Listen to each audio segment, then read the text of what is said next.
চলুন এবার আমরা মুফতি জাহাঙ্গীর রেজভী সাহেবকে চ্যালেঞ্জ ছুড়ে দিই।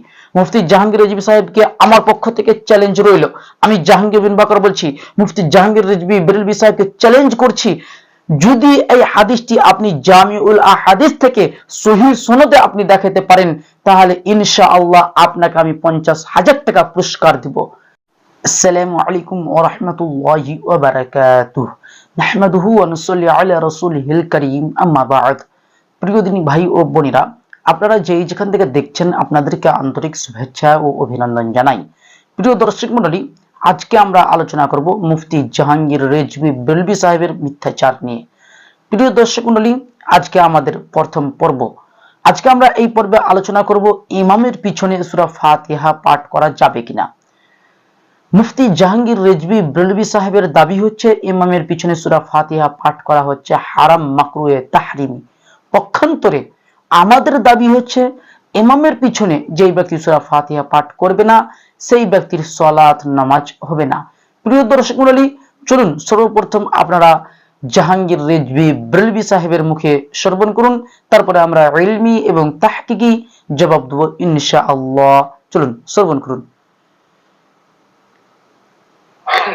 তাহলে কি বুঝা গেল? ইমামের পিছনে কিরাত করা যাবে না। তাই জামিউল আহাদিসের মধ্যে স্পষ্ট হাদিস রয়েছে। রাসূল পাক বলেন যে হাদিসটি হাসান পর্যায়ের হাদিস।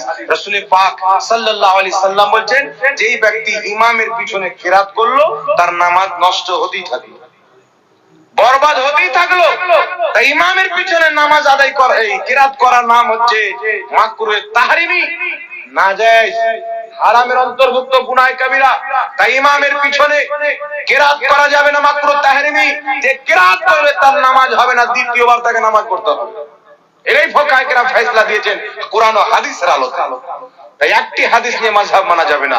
তাই যারা এগুলো ফাতোয়া দেয়, প্রিয় দর্শক মণ্ডলী, আপনারা মুফতি জাহাঙ্গীর রেজভী সাহেবের মুখে শ্রবণ করলেন যে জামিউল আহাদিসে নাকি হাদিস রয়েছে যে রাসূলুল্লাহ সাল্লাল্লাহু আলাইহি সাল্লাম বলেছেন, যেই ব্যক্তি ইমামের পিছনে সূরা ফাতিহা পাঠ করবে ওই ব্যক্তির সালাত নষ্ট হতেই থাকবে।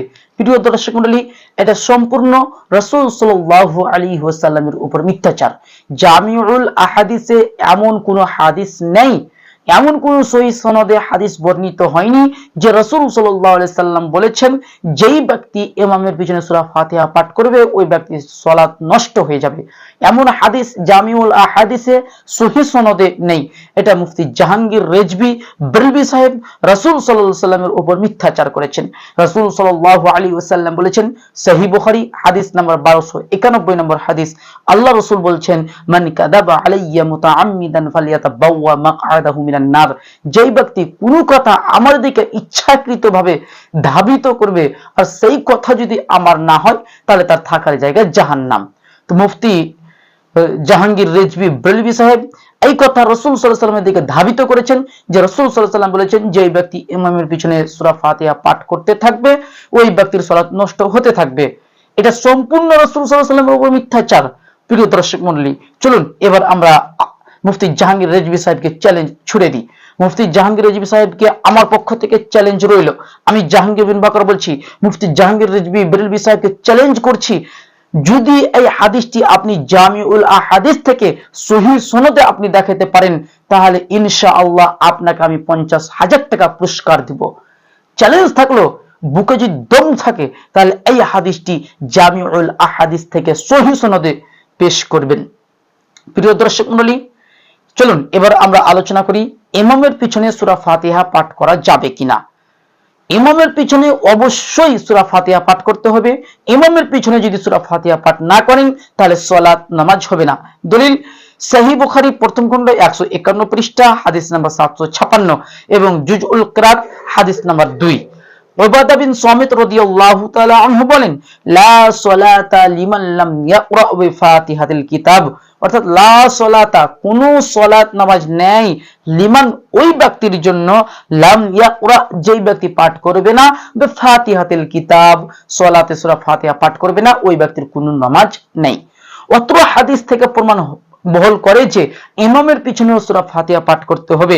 কেন? এই হাদিসের রাবি উবাদা বিন সামিত রাদিয়াল্লাহু তাআলা আনহু তিনি ইমামের পিছনে সূরা ফাতিহা পাঠ করতেন, যেটা আল কিরাত খালফাল ইমাম পৃষ্ঠা নম্বর 69, হাদিস নম্বর 133 নম্বর হাদিসে স্পষ্টভাবে ইমাম বাইহাকী রাহমাহুল্লাহ উল্লেখ করেছেন, অতএব ইমামের পিছনে সূরা ফাতিহা পাঠ করতে হবে।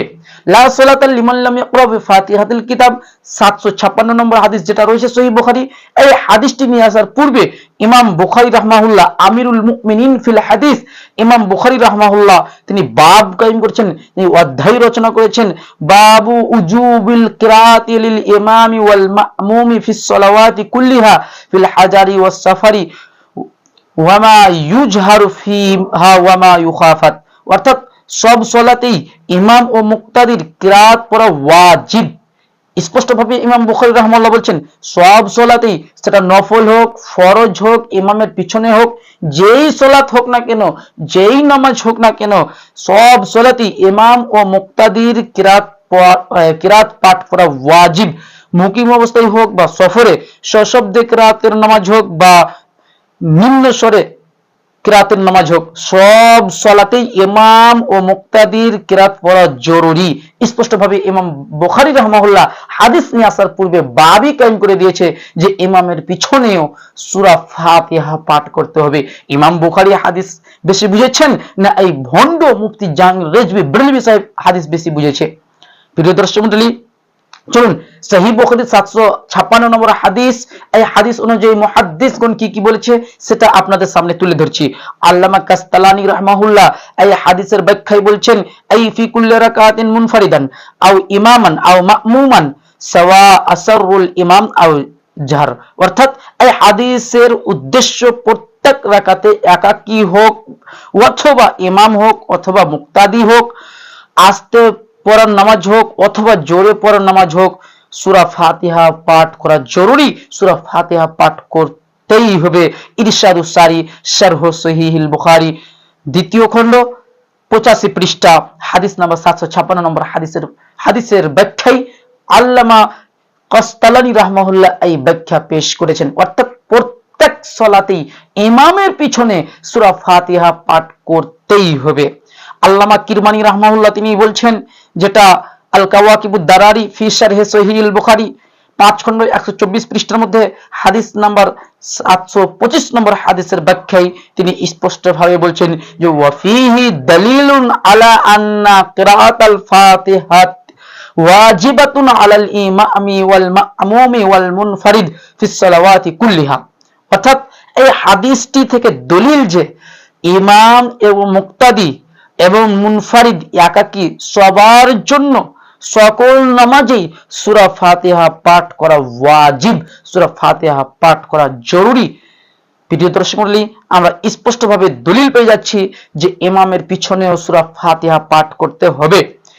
ইমাম ইবনে আব্দুল বার রাহমাহুল্লাহ, বিখ্যাত ইমাম ইবনে আব্দুল বার রাহমাহুল্লাহ আত-তামহিদ লি ইবনে আব্দুল বারের 11 খণ্ড 38 পৃষ্ঠার মধ্যে বলছেন যে লা ইয়াতরুকু আহাদুম মিনাল মা'মুমিনা কিরাআতা ফাতিহাতিল কিতাবি খালফা ইমামিহি ফিমা জাহারা ফিহিল ইমাম বিল কিরাআতি লিআন্না কাওলা রাসূলিল্লাহি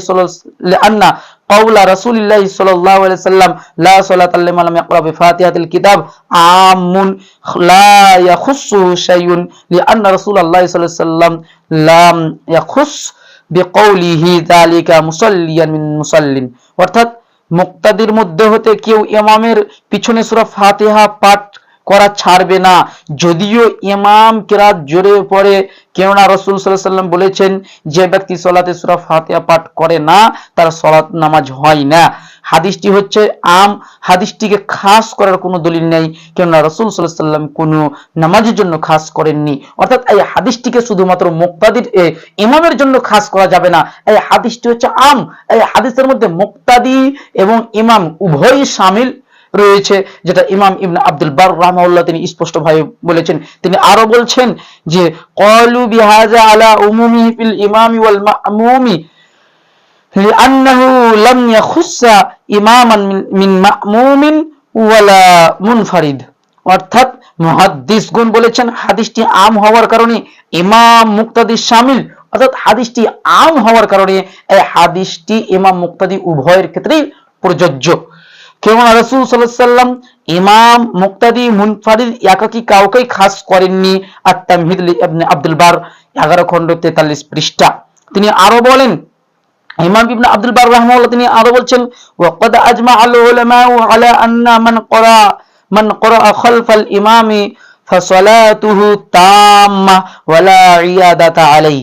অর্থাৎ উলামাদের ইজমা আছে, অর্থাৎ সকল উলামা একমত, ইজমা আছে এই বিষয়ে যে যে ব্যক্তি ইমামের পিছনে সূরা ফাতিহা পাঠ করলো তার সালাত সম্পূর্ণ হলো, তাকে আর পুনরায় আদায় করতে হবে না। আল ইস্তেযকার প্রথম খণ্ড 477 পৃষ্ঠার মধ্যে স্পষ্ট ভাবে তিনি বলেছেন। অর্থাৎ তিনি বলেছেন যে মুহাদ্দিসগণ একমত, যেই ব্যক্তি ইমামের পিছনে সূরা ফাতিহা পাঠ করলো ওই ব্যক্তিকে পুনরায় আর সালাত আদায় করতে হবে না, আর যেই ব্যক্তি ইমামের পিছনে সূরা ফাতিহা পাঠ করবে না ওই ব্যক্তিকে পুনরায় সালাত আদায় করতে হবে, ওই ব্যক্তির নামাজ সালাত হয়নি। অতএব ইমামের পিছনে সূরা ফাতিহা পাঠ করতেই হবে। এটা ছিল আমাদের প্রথম পর্ব। ইনশাআল্লাহ আমরা নেক্সট পর্বে, দ্বিতীয় পর্বে আরো বিস্তারিত আলোচনা করব। ভিডিওটি আমরা আর লম্বা করছি না, নেক্সট ভিডিও আমাদের আসছে ইনশাআল্লাহ, যে ইমামের পিছনে সূরা ফাতিহা পাঠ করা যাবে কিনা। আমরা প্রতিদিন মুফতি জাহাঙ্গীর রেজভী বেরেলভী সাহেবের মিথ্যাচারের জবাব দেব ইনশাআল্লাহ। বুকে যদি দম থাকে তাহলে মুফতি জাহাঙ্গীর রেজভী বেরেলভী সাহেবকে বলবো আমার এই ভিডিওর জবাব দিয়ে আপনি দেখিয়ে দেন। প্রিয় দর্শক মণ্ডলী, আজকের মতো এখানে বিদায় নিচ্ছি। আসসালামু আলাইকুম ওয়া রাহমাতুল্লাহি ওয়া বারাকাতুহু।